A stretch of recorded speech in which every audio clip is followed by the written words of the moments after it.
So why don't we, instead of like reporting on nothing but bad news, could we just like record a cover of "We Didn't Start the Fire" of just like all the shitty things that have happened this week? You could do that just using the names of wrestlers that were released. Yeah. That would take too much time to write. I'm sorry. Aiden English Gallows, Rusev's gotta go. Rusev Day, blown away. What else do I have to say? We just...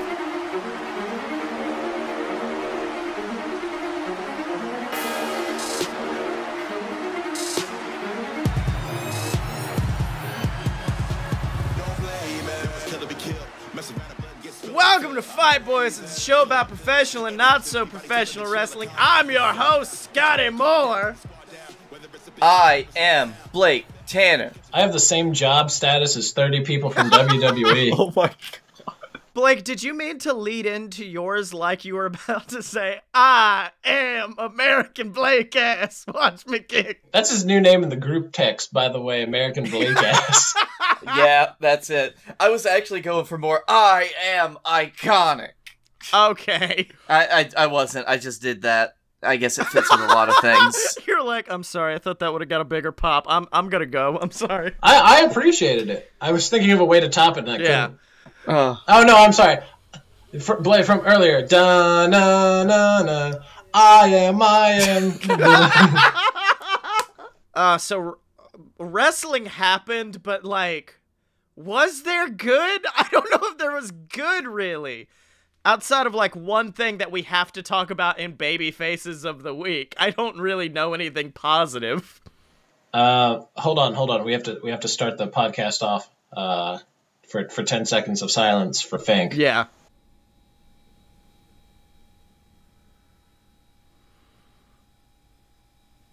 Does that work in a podcast or like? Because now we're. I don't know, but it's really hard to not do 10 seconds because they can see it tick by. So I hope you got it right, motherfucker. Yeah. Yep.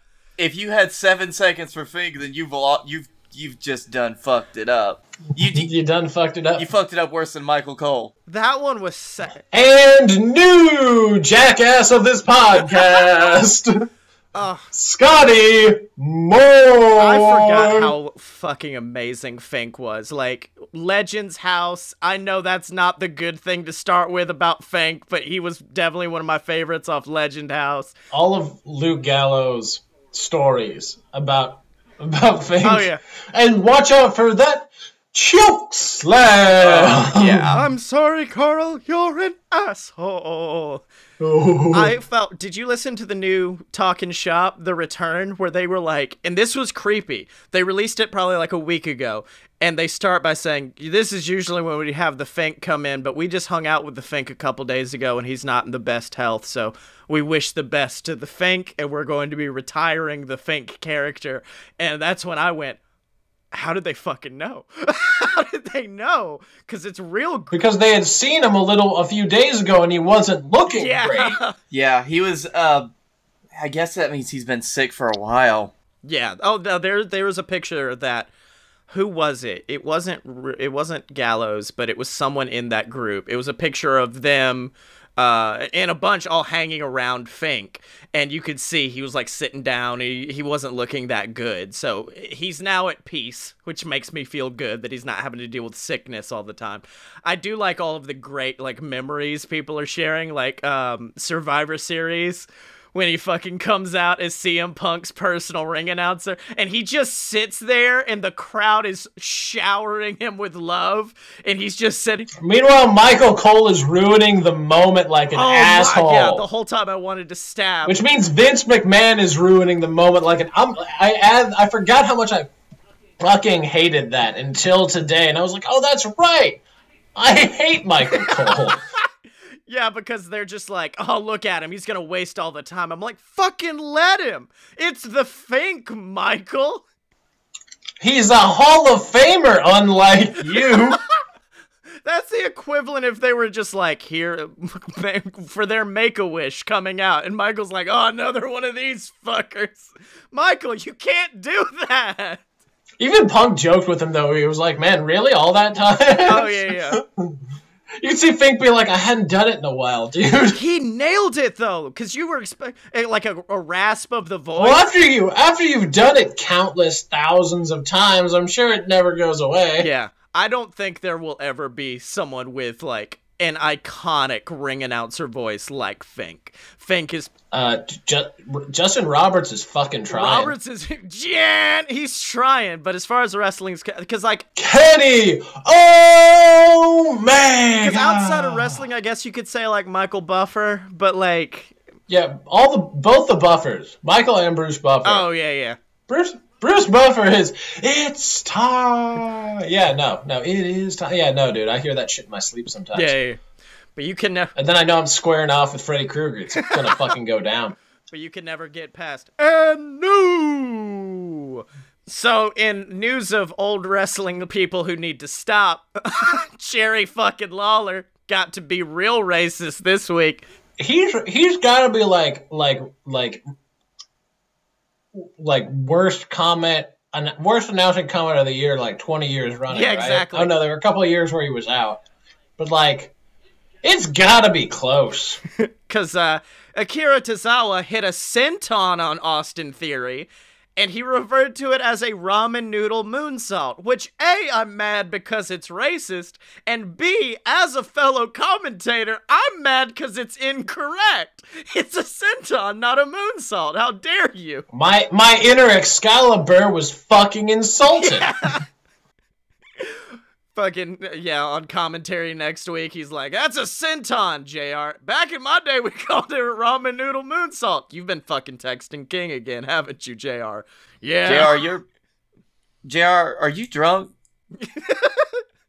But see, here's the thing. A lot of fans were getting mad, but it's really the experts in the field who know what they're talking about.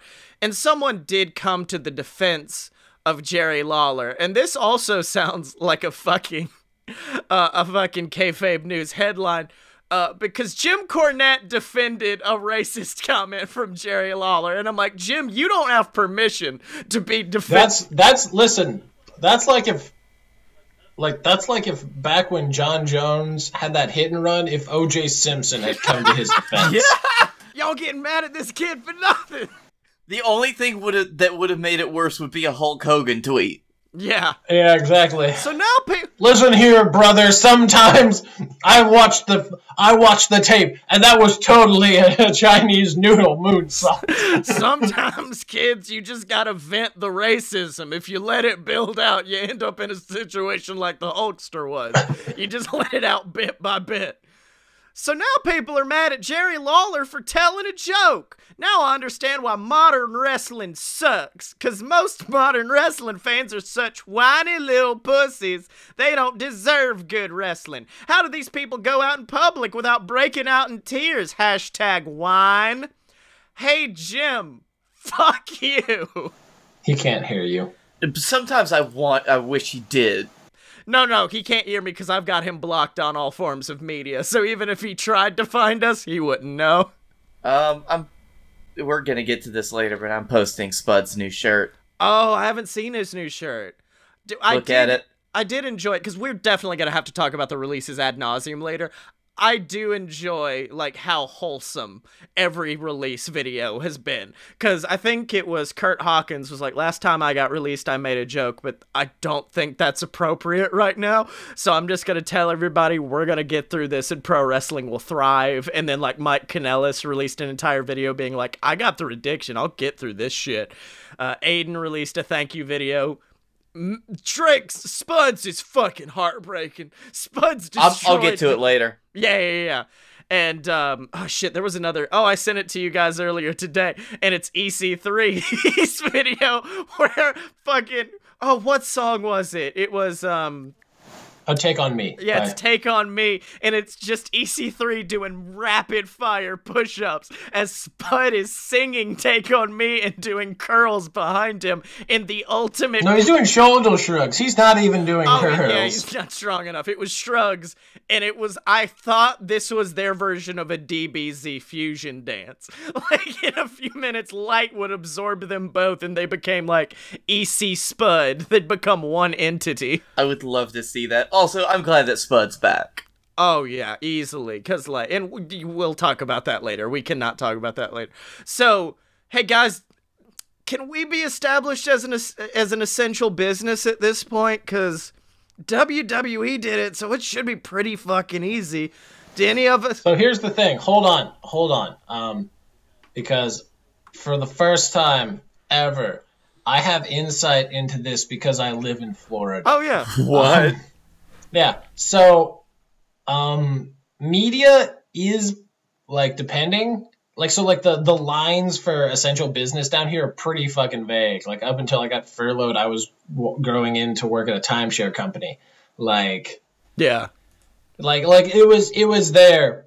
So yeah, it had to be deemed that, but it wasn't that big a stretch. It wasn't like if it was in like New York or something, and it was just like, oh, they've bypassed like all of the like Broadway and like all that. No, they were like one step away already.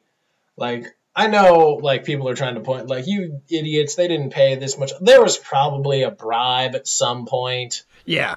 The one thing I keep coming back to... It's not the worst thing that Florida's done. Let's be 100% honest. The thing everyone online keeps coming back to is Linda McMahon supporting Trump and it being like a... Vince McMahon supports Trump. Vince McMahon put the motherfucker in his Hall of Fame. Yeah. He's on the committee to reopen the economy. Vince McMahon is on the committee to reopen the economy.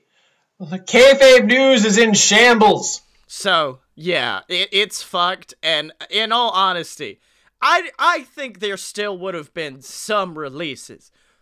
But I feel like if they had, instead of running 3 live shows a week, pulled an AEW and it was like, we're just gonna tape a month, or over like maybe the span of a week, you could probably tape a month worth of wrestling. That probably could have saved him a few bucks that could have kept Rusev on the payroll before he goes and cuts his shoot interview that destroys them. Hey. What's my heel of the week, jackass? I'm just saying. We're gonna get to it, but like that's the one we can't be like ignoring it through the whole time because everyone at home's gonna be like, We acknowledged the wholesomeness of it. We acknowledged that Seth Rollins like faux pas a bit of it. No, wait, we haven't talked about that yet. Yeah, we're about to, because you've led into it. Yeah, Seth is towing the company line so fucking hard. Someone on Twitter said, they said, you know, I know a lot of guys in the past have pulled the Vince McMahon is like my own father move, but I'm fairly sure Seth Rollins has drawn up the actual paperwork.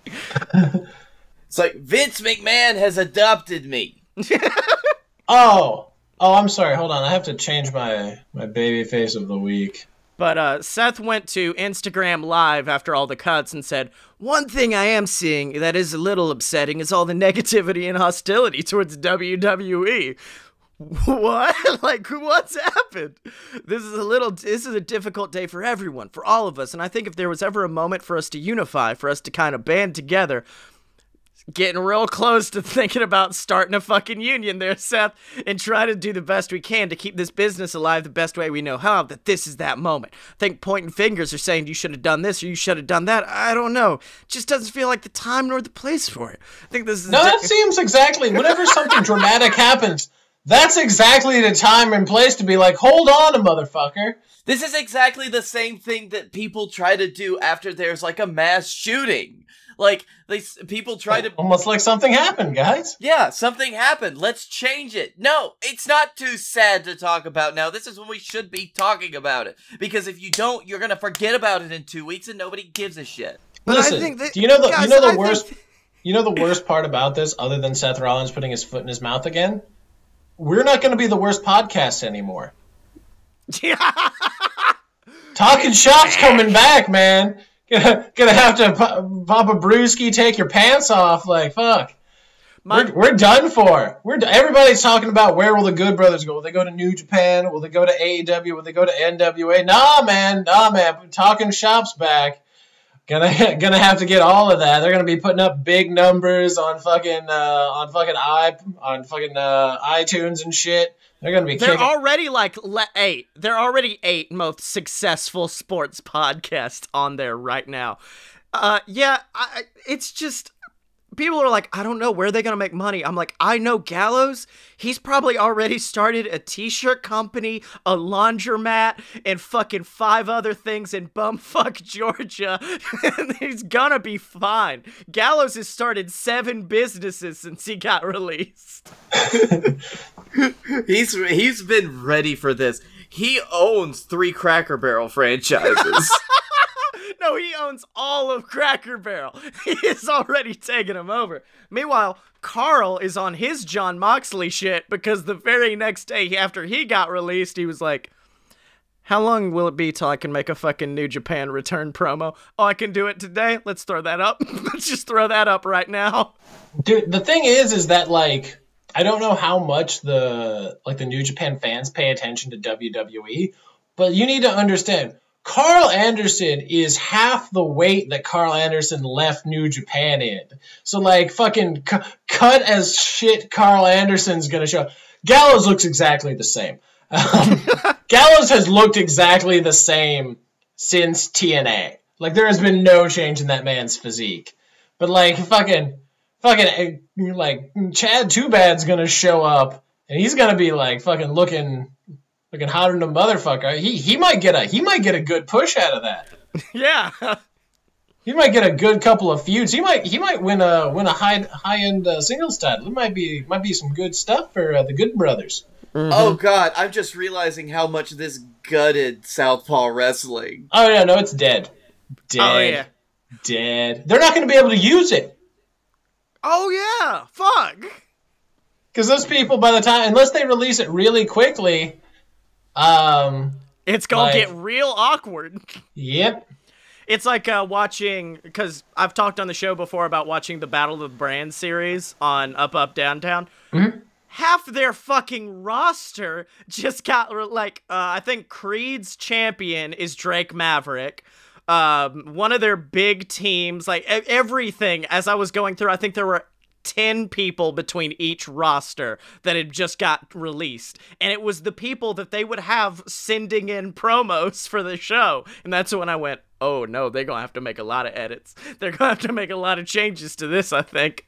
And that's the thing that, like, makes me wonder, like, when was this decision made? Probably last week.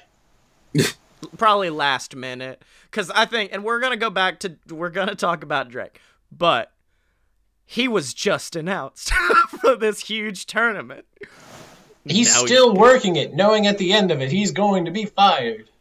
Oh, yeah. Which means he has to go finals, right? Unless they're total assholes. Oh, no, they're total assholes. Yeah, he just loses. He's not going to make it. He's going to lose all 4 matches. What are you talking about?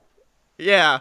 Oh, that's right, because it's like they're doing it like it's a G1 style. Round yeah, robin. That's right. Also, I understand Lana and Rusev are like husband and wife like to do jokes every once in a while. I don't understand the joke behind Lana after Rusev being released, tweeting out, I hate to be the person in these trying times, but let this be a reminder of who Rusev really is. Hashtag thank you Rusev next. And it's a video of Rusev back on his heel run talking shit to Lana. And I'm like, hey, read the fucking room, Lana. No one liked that storyline when it existed, and you don't need to keep continuing it on this very, very sad, sad day. As a matter of fact, that's a storyline that we can all forget about. It's okay. That's the one good thing to come out of this, is the fact that that storyline will never happen again. It is forever dead now. It is awkward, though, because now, like, Lana is there for years. So we're just stuck with Lana without Rusev. We're fucked. Yeah, because that storyline with Bobby is, like, ending. Yeah. You can tell. So, that. yeah. That's so fucking weird. Like, who put this fucking list together? It was probably done of people who had just signed, like, certain contracts, like money contracts, and they did, like, plus or minus, because the Good Brothers just signed that high-end money deal last year. Yeah. Also, that does mean in WWE kayfabe, The Undertaker murdered Luke Gallows and Carl Anderson, and that is fucking amazing to me. Yeah, they're dead. They're really dead now. Also, they never did a reunion of the 4 members of the Bullet Club. Nope, not gonna happen Nope. So they fucked that horse. Yep. I hate WWE. Apparently my Speaking favorite. of- Go on. I said, speaking of not WWE, the Revival rebranded themselves, so they have a team name, so we don't have to call them by their shit real names that they made. Yeah, it's the Revolt now, isn't it? I mean, yeah, that's pretty cool. Like, For the Revolt or Fear the Revolt. Fear the Revolt, like FTR, that's a good one. You could really, especially if they go AEW and they get Arn on their side, Fear the Revolt is a very, like, that's a very good, like, tag name with him as the main guy. Yeah, and it still fits with their characters, like their style of wrestling. Mm-hmm. Also, I've realized I'm terrible at making show notes, because Dylan went in and edited it, but earlier today, the show notes did read, "Rest in peace, Howard Finkel." And then the very next show note was Roman giving that twin dick. How quickly I just had a fucking bipolar swap from one of the greatest announcers of all time has passed on. Get it, Roman? Fuck yeah. Learn to read a room. That man is gonna have 5 children by the end of it. He is truly father of every year. Yeah, that's kind of, and I mean, that really hits home his decision to stay home from Mania. Like, that's it 100%. It's like, he puts his family first. Yeah. By the way, I want you to know, I didn't want to because it was a very somber moment. Whenever Heath Slater got released, I wanted to be like, but what about his kids? And then Brock Lesnar, except it's Vince McMahon that said, I don't give a shit about your kids. Yeah, fuck your kids. Speaking of Brock, we did get a good guy Brock story from a fellow. We get those like every week now. I know. It really furthers my belief. It really furthers my belief that like Brock Lesnar isn't bad. Brock Lesnar is just like he's just the best negotiator. Like, this is literally a hate the game scenario instead of hate the player. Because it's like, how dare Brock Lesnar only work these dates? How dare they let him? Like, if you're gonna pay the man for that, why would he? It's like he loves wrestling. He just hates everything that exists behind Gorilla. Like, you can tell that with, like, fucking Brock Party and shit. Like, you can see the joy in his face. But he, like, has said, like, a couple of times, and people have said that up, and that he just hates the politics, and he hates dealing with, like, the writers and Vince sometimes, and it's just not worth it to him. Remember that time he threw the Universal title at Vince McMahon? Yeah. So, I mean, he's one of those guys that's, like, and he's in the position where he can negotiate for it, because I think that he's somebody there are very few now that is able to come up and demand things of Vince. Oh, yeah. Well, I mean, maybe The Rock. Yeah. Well, this was an interview with Drew, and actually Drew later on was like, he has probably the best mind for the wrestling business of anybody I've ever met. And that was like, that's a huge fucking compliment coming from Drew. But he was talking about when Brock came out and just fucking destroyed 3MB and wrecked them. Like, I think it was like an F5 onto a guardrail and shit. Once they all got to the back, someone came to Drew and said, Brock Lesnar would like to speak to you privately, which might be the scariest words in the English language. Especially if he's already kicked your ass. He's like, is he gonna kick my ass for not letting him kick my ass properly? Yeah. Did I not sell for Brock? Oh, fuck. But he went in, and Brock just looks at Drew and just goes, why are you doing this? Why are you part of them? Like, it's talking about 3MB. And Drew was like, yeah, that's what kind of helped wake me up and made me realize where I needed to go from there. So even all the way back then, Brock Lesnar believed in Drew McIntyre, which made the main event of Mania this year all the more special, that Brock was finally to be like, good, you've arrived. Yeah. I've been waiting. Brock has always been known as that kind of straight shooter, too. Like, he will not fail to say what's on his mind, which I also think is something that Vince hates. Yeah. 100%. But as we've established, like, over the last few weeks, fuck Vince. So... Fuck Vince, yeah. If I ever saw Vince McMahon in real life, I'd be like, you're a cocksucker.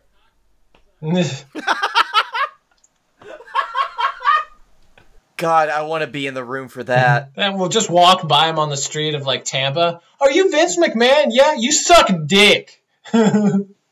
Here's the thing. I know Vince McMahon, from what I've heard from wrestlers. Here's what would happen. Vince would be, like, driving by in a limo. Yo, Vince, you suck cock. Limo stops, rolls down. Do you want a contract? I fucking got one waiting for you right here, buddy. I'd be like, I've seen the dates you work. Take that contract, shine it real nice, turn it sideways, shove it up your candy ass. I'll fucking double the price. It just doubles down on it. It's like the fucking gift. I think after that, then he would just write you a blank fucking check. And then I would just write money. Money, money, money. And I'd do the Ted DiBiase laugh as I did it. Yeah, that'd be... No, it's like the fucking video or the gif where he's watching, I think, Tori do the table dance. That's him. As you keep insulting him, he's like, falls out of the limo. No, that was Stacy Keibler. Oh, was it Keibler? Yep. Don't ask me why I know that. It's funny because I've seen that gif so many times because it's a big meme that people use as a reaction gif, and it's just fucking you put whatever in it. I forgot what the original was. Yeah. Especially because I have Dylan's most of the time you see it as like it's those fucking muscle men. Yeah, no, it's that Vince is just that period of mostly like SmackDown like hit right at that time, and people Austin Woods was like Tori. I think his thing was Tori Wilson got me through puberty. Yeah. It was like that's how like the Hall of Fame. It was the Hall of Fame speech, and she came out and said, "I got a lot of men through puberty." At which point Woods looked at Big E and was like, "If I stand up and cheer, will you cheer with me? Will you cheer with me?" And they both started like going crazy cheering. And meanwhile, it cut to Kofi, and Kofi was looking at his wife like, "I don't know what they're talking about." This was very insane. This was Kofi being the dad of the My group. favorite thing is, like, I'm pretty sure the WWE Network doesn't show the lingerie competition that they held in 2004. Yeah. On Spike TV. That was a real thing that happened. I know. They only showed it once. Don't ask me how I know, but I know. You know exactly how I know. Do not speak of the ancient lingerie to me. I was there when it was written. Yeah. I was there for frickin' all of Terry, just for some reason being allowed to wear only thongs on Raw. That period. Yeah. Don't get me wrong.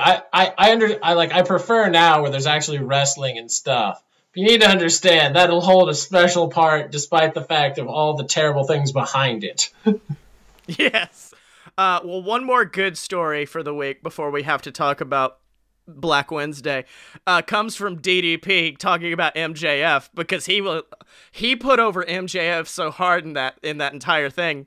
And at one point he goes, "Well, we were on the boat, we're on the Jericho cruise, and Maxwell came out and said, 'How much is Sting charging for autographs?' And someone told him $150. He goes, 'My fee is $151,' because he wanted to be the most expensive autograph on the boat."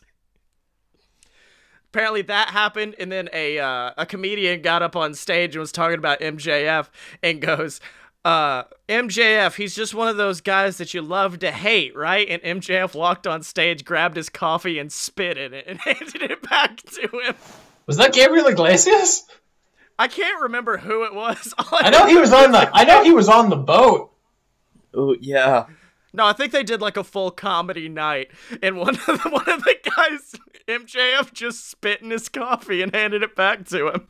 This is like such big dick energy. Have you ever? Yeah. It's because he lives it. He's lived it for so long that he's essentially just like, I can get away with anything. The day that there's a hard line, like that he gets reprimanded for, everybody's gonna be like, "What were you expect?" Like, there's just all this backlog of evidence of like, you knew exactly what was happening. It's like if you invited Val Venus to, like, dance at a kid's party. It's like, what were you expecting? This is not... Yeah, or if you put Jim Cornette on commentary. Exactly. Yeah, it's like I've seen him out of character once, and it was the scariest thing on the planet. But it's him hanging around a group of fans, and a fan hands him a beer, and he opens it with his teeth, and he's smiling and like having a good time. And the whole time I'm staring, like, who the fuck is this? No, he kind of broke it at Fyter Fest. Remember, like when we saw him beforehand, he was just kind of talking, and then you said something to him, and he said, "Hey, fuck you too," and we're like, "Oh, all right, he can just turn it on." No. The person he was talking to, he was insulting, because the fan was walking up to him like, really? You're getting nachos? Why are you getting nachos? He's like, fucking look at me. You see these? And like lifts his shirt, flashes abs. And he's just like, I can eat whatever the fuck I want. I'm like, you fatty. And like, he just goes off on this one guy. And I walk by and I say something, and he's like, hey, fuck you too. And then I just kept walking like, I'm so happy in life right now. Oh, man. I do love it when you can get, like, an asshole wrestler to just get at you. Yeah, good times. But do you know who I like more than asshole wrestlers? The people that give us money on patreon.com/a-load-of-BS. That's the website where you can support the Fight Boys. You get shouted out on the show of your choice every single week, like Eric Fulmer, like that absolute piece of human garbage, Ghazi.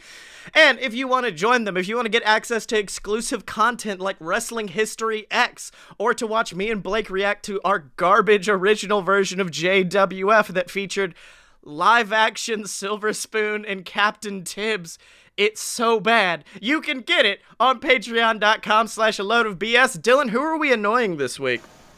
Oh, fuck. I had it, and I lost it. And I just feel bad now. I feel... I'm just the... no. Hold on. It's actually at Chuck Taylor. Because he had that thing where he was like, man, I hate getting drunk at the Denny's at LAX after PWG shows. Oh yeah, he's like, I miss getting drunk at Denny's. And you should be like, and you should be like, hey, have you tried getting drunk at the Waffle House at LaGuardia, which doesn't exist, but you should really. That just adds to it. Yeah. Guess I'm flying to LaGuardia now. There's not one. I just. What's the Philadelphia airport? Because that one might be a little bit. Yeah, I think just LaGuardia is going to work. Well, while I tweet this garbage out, why don't you guys tell us who your heels of the... Well, I think we got to start with baby faces, because Dylan's heel is going to lead us down a primrose path of death and destruction. I have to kind of do the baby face second. Okay, yeah, do your heel... do heels of the week. Okay. Then. All right, mine kind of leads off into yours, I guess. Yeah. But, I mean, fuck me. My heel is just like the fact that there's not a wrestling union right now, or ever. And the fact that, like, especially WWE has done everything in their power to make it impossible for wrestlers to unionize. Because the entire idea of a wrestler as an independent contractor is such bullshit. Because other than independent wrestlers, but like someone because AEW. For a wrestling company that is like a massive company like WWE, let's say, for somebody that is one of their contracted wrestlers, where they want them to only wrestle for their promotion, that person should not be an independent contractor, because they are an employee of the one company and they cannot go anywhere else. They cannot do anything else like an independent wrestler. They are only contracted to that company. That is a full-time employee. Yes. And, like, can't even do other shit unless you approve it through Like, we tried to get Woods for Dragon Con last year, and we messaged back and forth. He's like, you're going to have to talk to these specific people at WWE. And we were like, okay, this is weird, but cool. Cool, why not? So this year... we're gonna try to get Austin Creed from Up Up Down Down, who has nothing to do with Xavier Woods' famed professional wrestler. I'd like to see that. Although, like, and all it would take is, like, because if the smaller, like, people tried to organize, then of course, you know, it holds that they'll just start getting rid of them, or they'll make it impossible for them to or to unionize. You'd need someone like Seth or Roman spearheading it, and I don't know if they're in a place yet where they're comfortable doing that. Yeah, in the time, a few years past, it would have been someone like Cena doing it, you know? Yeah. Or before that, say if The Undertaker wanted to do it, or you'd have to get someone like The Rock or Stone Cold. Whoever's at that level would have to be the one that pushes it. And WWE has also done a great job of not making any great stars since then, because they don't want stars, they want moments, of course. And they can make moments with whoever the fuck they want, or that's what they think. Yeah. So, yeah, just like, we need a wrestling union right now, and the fact that there isn't one is a detriment to the industry as a whole, especially people contracted under WWE. Okay. Is Ghazi in chat right now? Ghazi's not in chat right now. I know what's about to happen. Alright, cool. So I don't have to address his bullshit. Okay, so... Oh, Scotty's just leaving. Alright. He already knows this rant. So let's see here. I believe the final count was 21 main roster wrestler related, 2 NXT, 1 writer, 7 producer / whatever they call the people that help run the consultants. Yeah.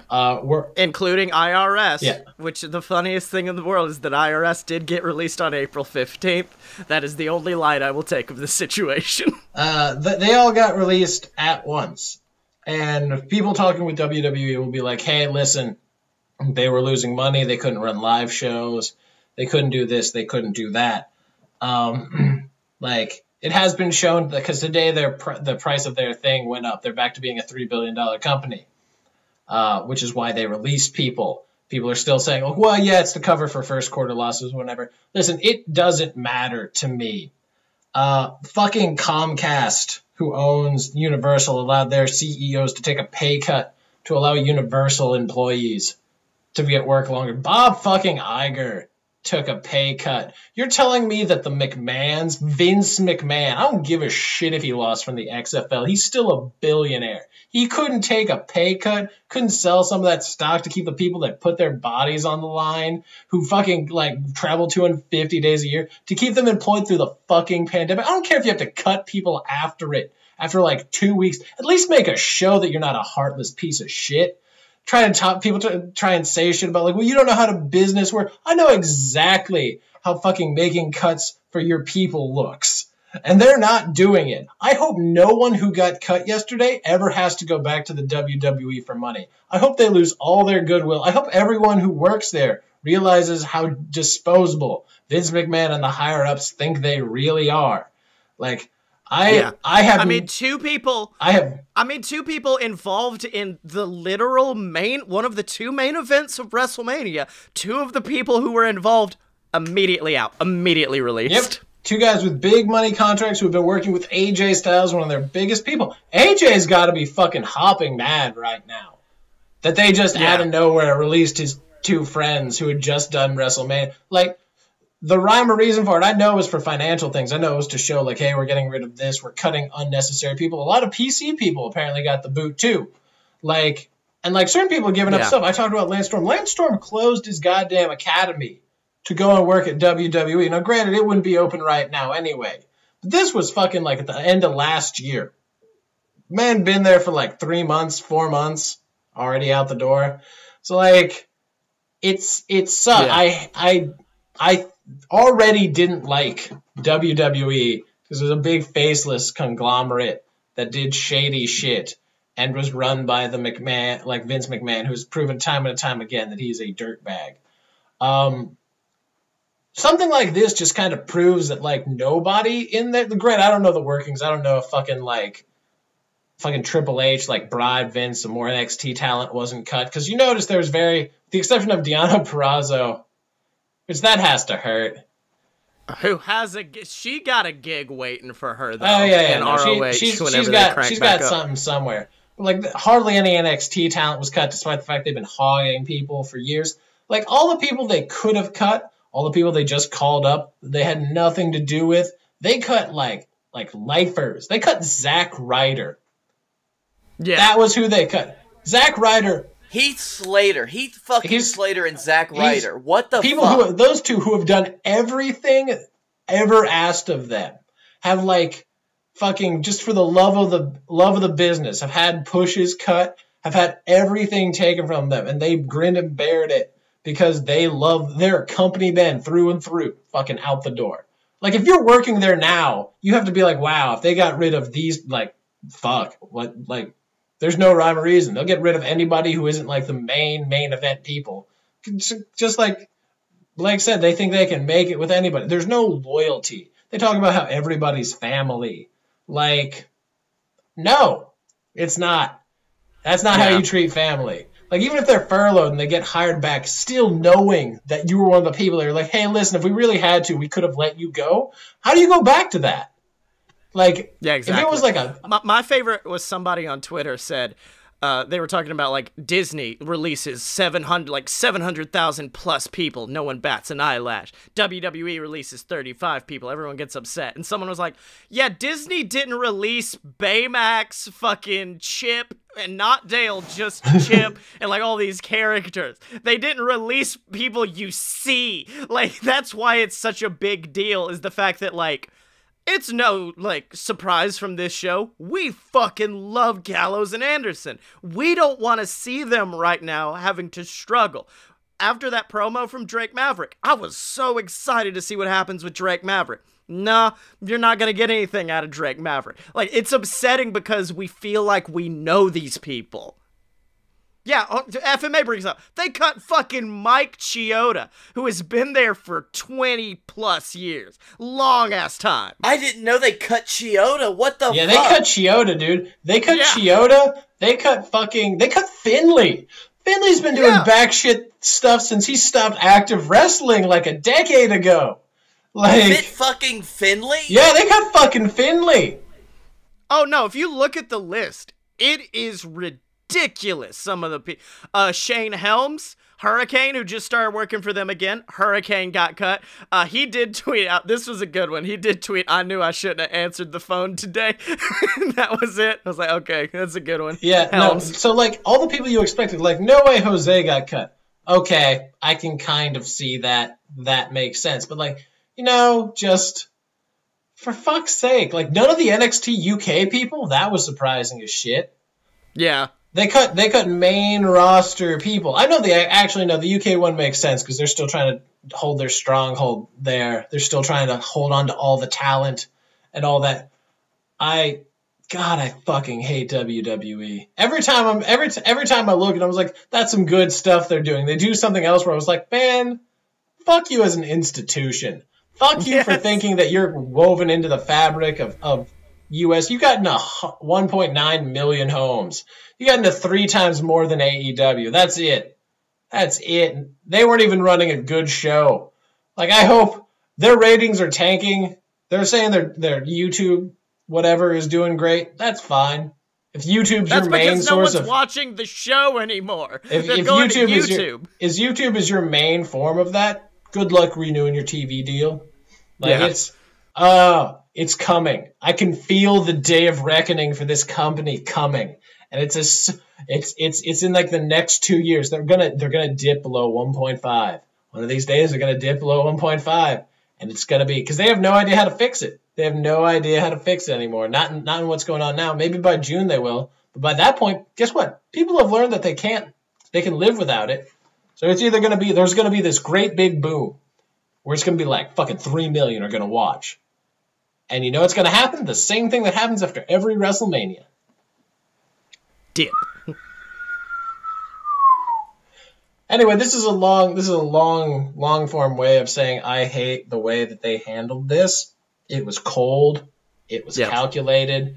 It showed none of the tenets that they spout, that they believe as a company. It shows no loyalty in a very personal business. There's a lot of backstage people, I know, and that's part of the family, and they got cut. But it's like you said, you cut the people that clearly break their bodies for you. That have been doing it for in the case of some people, over a decade. People that have like blood, sweat, tears, done what they can, been working all they can. Yeah. And cut them at a time where they can't go anywhere else. Oh no, that was on purpose. Yeah, where they're, by the time like it gets back up and people are like, oh look, Carl Anderson's in New Japan, it's not gonna have the same fucking impact. Well, no, they would have done the 90-day thing still. Yeah, exactly. Now, but one person they did keep and are probably still working for is somebody who recently said, what am I doing it for if I'm not being able to spend my time and energy on my family, but instead spending my time and energy on a bunch of fucking ungrateful fans that don't even appreciate me? And those are the words from my heel of the week, Ronda fucking Rousey, who still thinks the only way she can get over as a heel is by calling wrestling fake. And that's not getting you good heat, that's getting you goodbye heat, Ronda. Didn't she then do a Hulk Hogan? Oh, yeah. No. I'm going to get to it because it's a whole ordeal. The thing is, I love performing. I love the girls. I love being out there. No, you don't, because you call it fake. But at the end of the day, I was like, fuck these fans, dude. My family loves me. They appreciate me. I want all of my energy to go into them. I don't think Ronda understands how performing works, which is if you do a bad fucking job, the audience will let you know. Even as someone who worked in theater, if I had a shitty night, the audience would let me know I was having a shitty night. Like, and that's not a reflection on them. That's a reflection on you for doing a bad job, my dude. So then, people went after her because of those comments, because they were like, hey, fuck you, actually. Let's see. She responded that people who were upset over the fake fights for fun comment, which was, anyone who is outraged by me calling pro wrestling fake fights for fun has never been in a real fight. While you're all tiptoeing around bruising some pro wrestlers' huge soft egos, that is my favorite thing in the world, is Ronda Rousey referring to someone else's ego as huge and soft. No one is thinking about all the real fighters you're insulting when pretending pro wrestling is somehow on the same level of realism. We're fucking not. We're not acting like it's a real fight, but we are believing, which she does go on to say, wrestling 300 days a year for years on end is incredibly tough on the body and a difficult profession. But you know what would happen if you got in 300 real fights a year? You would be dead. None of us are arguing that it's not real, Ronda, but using fake is discounting all of these people who are putting their lives at risk every single week, especially during this time, to put stuff out. And then she tweeted out, "Good night, rowdy ones and jabroni marks without a life that don't know it'll work when you work a work and work yourself into a shoot, marks," which is a Hulk Hogan quote. And that's what made me go, oh, she thinks she's working us. Which I guess she is in a way, but like not in a good way, Ronda. If you don't believe these things, you're not working anyone. You're just like hurting your own personal brand. Because she's talking about like, oh, I love the girls in the back. The girls in the back are fantastic. Girls in the back did not take kindly, including Lana and Alexa Bliss. And I'm mad that I'm having to make Lana a secondary babyface this week. You know she's not actually a bad person, right? I know, that's the problem. Lana is... She's good at knowing wrestling the way we know wrestling. She's just bad at performing wrestling. I think it's the best way to describe Lana. Actually, but she goes... But it makes her... She gets heat. You can't argue she doesn't get heat. Yeah. I have no words for her audacity to say fake fighting. If it's fake, why can't Paige and TJ wrestle anymore? If it's fake, why couldn't Edge wrestle for 11 years? This is a contact sport where real things happen. That's Lana. Meanwhile, Alexa was a little bit more succinct, saying, I was almost out for an entire year. Must have been fake. And then tweeted a link underneath it of her WWE 365 of her year of being off the road and how, like, doubtful that was. Man, I forgot that was a dark time. I forgot how much life without Alexa Bliss sucked. Oh, man, it's just She really turned a corner performance-wise when she came back, though. Oh, yeah, dude. She's always been one of my favorites just because I like her as a person. Anyone who's really down with Disney World, I'm down with. So I was just very much, like, excited when she came back. Anyway, so baby faces. of the week. Let's see, where are we? Who's going first? Oh, here? FMA says they mentioned her comments on Raw, meaning that this is a work, and it's once again a terrible work that's not helping anybody in any sense. No, it's just like making me apathetic to seeing her in the ring again. Because then if Becky beats her, or like whoever she challenges, if she beats them, Ronda can go back and be like, well, it was fake.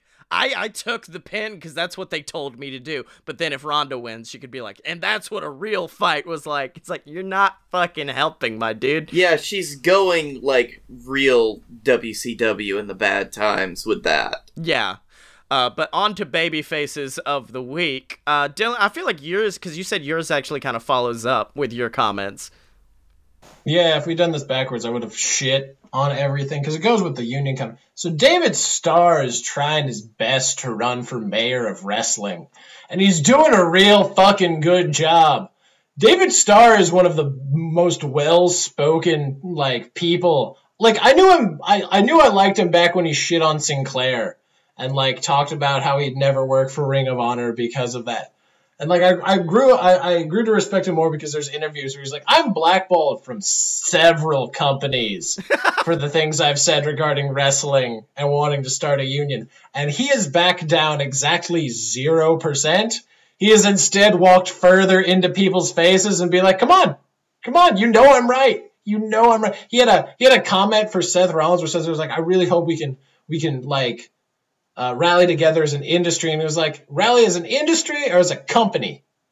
Like, just calling Seth out. He is like, this sounds so terrible. This is the perfect moment for David Starr to get this over, because, like, I do like Seth responded, though. Seth did respond, because he was like, no, David, I do mean as an industry. And it's him backing up a little bit and being like, no, I think everyone needs to flourish right now and everything needs to get big. But you could tell Seth was like, shit. Oh shit. It's like saying Bloody Mary in the mirror. Fuck, I got David Starr. I summoned him. Fuck, I summoned David Starr. I can't Osprey this. My career can't take another Osprey moment. I'm going to have to politic this. Yeah, no. So David Starr is trying his damnedest, and I feel like you said, he's one big person, but it doesn't have to be one big WWE person or anything. He just needs one more person to, like, actually stand up and join him. Like if there was like a hashtag I stand for, like, with the union, like if you could just get like 100 people, even if they aren't the most well known, like that 100 people happens, and then whatever. And I'm rooting for it. Because, like, unions as a whole maybe aren't the best, but there's certain trades that have them for a reason. A lot of them municipal trades, like plumbing, whatever. That's to ensure quality and also safety. So you aren't undercutting people, and then people aren't working safe. Yeah. Guess what? Pro wrestling is the same thing. And, like, granted, there aren't unions for, like, you know, amateur fucking baseball or whatever. But, like, there's still ones for people that are doing, like, any kind of trade. It's a trade. People are putting their lives on the line. Like, maybe you don't have it for everybody, or maybe you do. Fuck it. Maybe it goes down to the first kid that comes straight out of wrestling school if he wants to pay his dues to be covered in case the first match he has, some guy tries to paralyze him with a gringo killer. Maybe do that. Maybe it would help people feel safer, help people feel more secure. Like, I haven't seen his blueprint. I'd love to read his fucking manifesto on this. I got time. We don't need another mass transit incident. Like, we can't do that.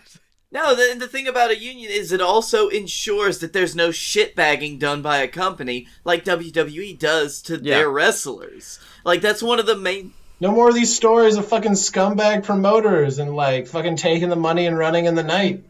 Yeah, exactly. Yeah, exactly. Hold people accountable, whether it's at the highest level like WWE or, like you said, those tiny promoters that just take people's money. Or, like, shitty wrestlers, if you're not dealing on... Like, it works both ways. It could be a thing where it's like, oh, you got kicked out of the union? I don't know if we can hire you. Yeah, exactly. Yeah, bring back Wrestlers Court. Yeah, yes. But as a union. I do have a question, though, because your old babyface was BTE. What the fuck's happening? Because I just know this week they're like, it's episode 199, it's 3 parts, and then someone was like, yeah, Marty Scurll showed up at one point to promote the match. They did, so they ran, there was the first match, like squash matches, setting up stuff. The second one was there was an Under the Limit Battle Royal. Yeah. That was only like 9 people, but Nick won it, and they were like, you get the winner, because they've been playing off BTE 200 as being like WrestleMania contest of the. Okay. They literally used the term contest of the immortals. It was fucking choice. And then but Nick was like, I want 1-on-1, no disqualification, like anywhere, me versus Matt, and that sets up the Matt versus Nick. And then they got interviewed, where it was just like, hey, who do you think's going to win? My favorite one being, it was like, hey, what do you see as some weaknesses in your brother Nick? I would never do that on this. I would never display that. And it cuts to Nick, I'm totally going after his back. And it was just shit like that. He's like, I know I'm better. He said he was better than me. I taught him everything. It was that, and then they put who do you got? And then it fucking cut to at one point Marty is like, who do I think's better? No, they're dead to me. And at one point it cuts to Flip, and Flip's like, Matt versus Nick? You think I can get booked? There was just cuts like that, and it was really good. Paige is just drinking whiskey, doesn't say anything. Because I really thought it was going to be like there's an old Comedy Central, I forget what show it was, but it cuts to this dude, and his answer is like, I don't give a shit. And I just thought that was going to be Paige Sip. I hope they both lose. I really thought that was, but that's what's been happening with that. It's been really great. Oh, also, Matt Hardy has been announcing the rules for matches. There was a squash match, and you need to see it. I can't do a good fucking broken Matt Hardy voice, but it's amazing. Rule number 1, and just all of that, and he does it in full gimmick too. He's got the fucking vest shirt on and his hair done up. He also interviews for that Matt versus Nick thing as both Matt Hardy and broken Matt Hardy. He's dressed differently for each one. That is a real thing that happened. I forgot about that. It's the good shit. It's the good top shelf shit.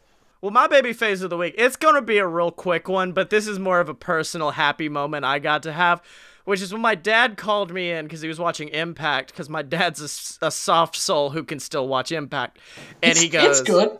Yeah, and he goes, I want you to see what happens. And I can't remember what the fuck his name is. He's like an old WCW wrestler, came down to the ring. And he was talking about I've got all these new kids coming out. Everyone's talking about the Young Bucks. Well, I'm going to be wrestling a Young Buck tonight, ladies and gentlemen. M. Jackson. And then former Alabama junior heavyweight champion Iron Mike Jackson comes out. This man is 70 fucking years old. I met him 10 years ago. It was Johnny Swinger. Thank you, FMA. I met him 10 years ago at a one random small thing in Georgia. He offered to train me and gave me his phone number. He was 60 then, still killed it in the ring. And so he did a full around the world old school. Yeah, he did that. He did a fucking suicide dive that looked like suicide. Because he couldn't, get lift, so he just, sandbags Swinger and then falls to the earth. And that motherfucker can go to this day. It was shockingly impressive. Iron Mike Jackson. It's kind of like that first of the retirement matches for Liger, where it was the 3-on-3, and Taguchi was the youngest person, and Taguchi's 40. So, everybody was in their 70s and shit. And, no offense, that was when I realized that, I could never get behind the WWE, mentality of working people. Because, even Kofi and them are just yeah, dude, I can't, run a full court of basketball. And, Fujiwara is still wrestling. The guy that invented the Fujiwara, he can still go.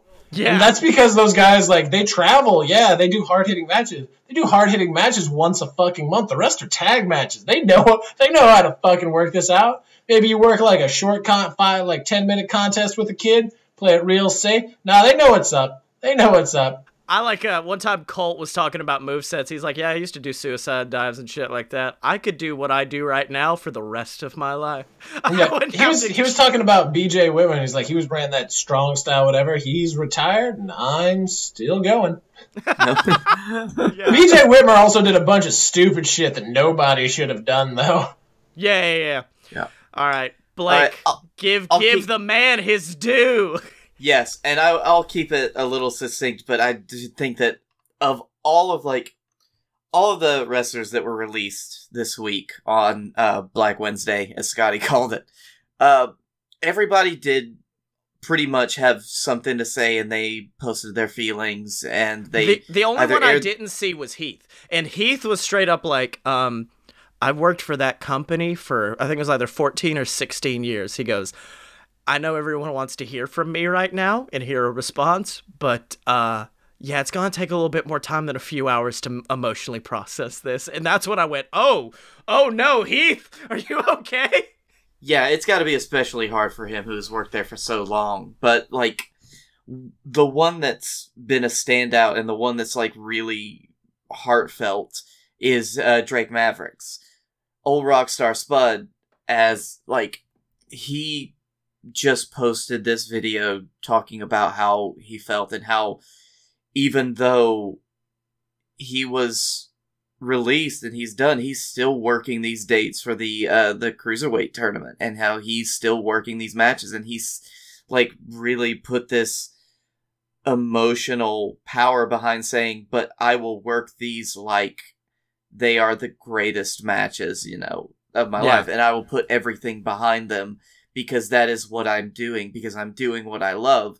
And it really hits home the fact that, like, so many wrestlers, that's why they're doing this. And many of the ones that were released were people that did it because they loved it. And he's being, like, even though in this terrible, shitty situation, for him to come out and be as, like, positive, coming out and saying, that he's going to overcome this and he's going to do the best he can with the time that he has left. Yeah. Even though, like, he has no obligation to do so after being so unceremoniously and disrespectfully cut like that. I mean, the story is heartbreaking because, like, for people who have been fans of TNA and know Rockstar Spud, we were all very excited because once he came in as, like, general manager of 205 Live, we're like, oh, that's cool. He'll do that for, like, 6 months. Like, when they brought in Aries and he was an announcer for 6 months and then they transitioned him, that's what we all kind of thought was going to happen. And then Maverick just stayed as a general manager. And then he had, like, a one-off match against Mike Kanellis. And, like, in the promo he had cut before he got released, he was like, that lit the fire. And I worked tirelessly to convince them to let me get back in the ring. And it was just never in the card. So it was a guy who wanted to wrestle so fucking bad, and no one was letting him do it. And so then he finally gets his shot, and then he gets released like 3 days later. It was heartbreaking. So here's the thing. So Heath Slater is 36. He's been working for WWE, if you include developmental, for 14 years.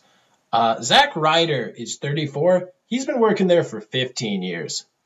Yeah. He has worked there almost half of his life, and they cut him. Yeah. These are, like, the people that love wrestling for wrestling. Well, also Heath has, thanks to FMA for sending it, our faithful producer, he did put a comment out on Instagram.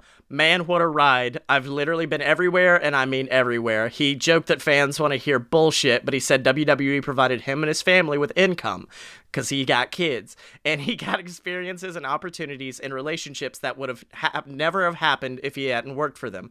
WWE fulfilled a dream for me that some saw not even a reality, and I have nothing but gratitude. I know that my WWE family, my wife and my kids, and probably a lot of the universe see my fire was fading, and that's all me. Putting everyone else over all the damn time can take a toll on a man. He talked about all the... He talked about the relationships he made throughout his 16 years in pro wrestling and thanked everyone in the locker room, the corporate staff, and the fans. He had no idea how much love was out there for him until his release. I also want to say thank you because you gave me 14 years, and now come July 17th, so there is a 90-day compete, I can spread my wings and fly again. I feel fire again that I didn't have for a while. I'm ready to get in shape, legit. I don't know, I feel hungry again, and I haven't felt that for a very long time. No bullshit. Get ready for the encore, because I'm about to come back better than I ever was, and that's a fact. So 3MB is going to get their third champion. He's going to come back jacked as shit, start running through people. It's going to be WWE champion Heath Slater, baby. Slater Gator. Slater Gator. And so thanks to these boys, all of them who've been who are ready and raring to go, and for everything they've done, whether they've been for the company only for a couple of years or for 16. Another thing, and Slater talking about his WWE family reminded me of the most heartbreaking part about it. Yes, they can't work anywhere right now. The heartbreaking part of it for me is the fact that when Maverick just said, I've got a lot of friends I'm not going to be able to say goodbye to because he can't go see him or do anything. And that was the moment I was like, oh, fuck. And that's when everyone on Twitter at once said, I wonder how Braun Strowman feels right now that his two best friends in the company got released. How those comments aging now, buddy?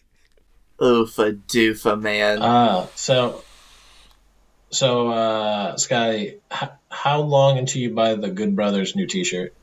Oh, it's on the way. What'd you guys learn this week? How incredibly fast wrestlers can put up a pro wrestling tease fucking shop, man. That is fucking Ryder had it in 12 hours. He had to know. He had to know beforehand. Or he had to have he knew April was coming. He just had it kind of set up. He's in case they finally do it, hit the button. The emergency button. It's gotta be there somewhere.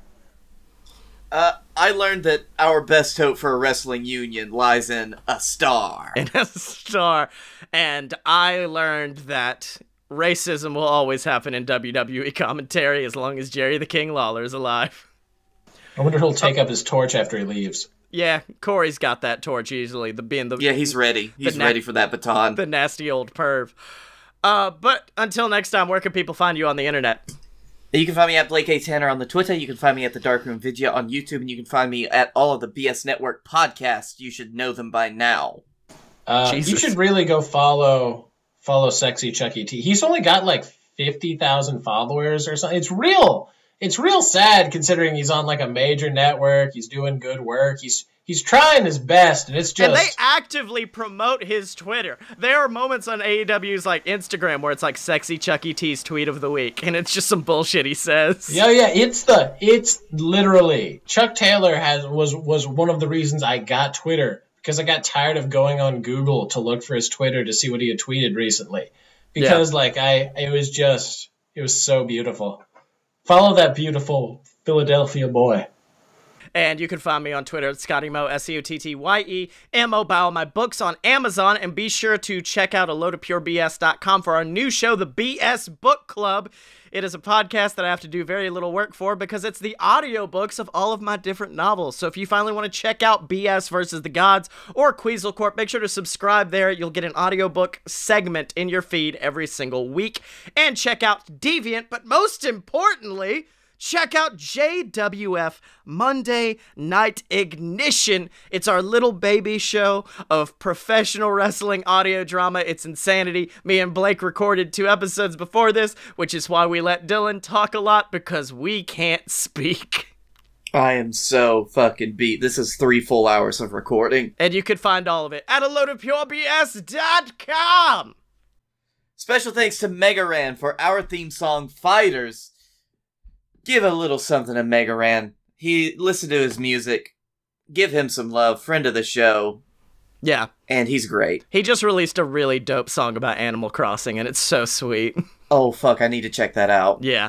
And of course, ladies and gentlemen, remember to support us, whether that be on Patreon, picking up some merch at merch.aloadofpurebs.com, or most importantly, just picking up your phone and telling all your wrestle buddies to check out the Fight Boys. And as always, you can find us at aloadofpurebs.com. Step up to the merch table at merch.aloadofpurebs.com.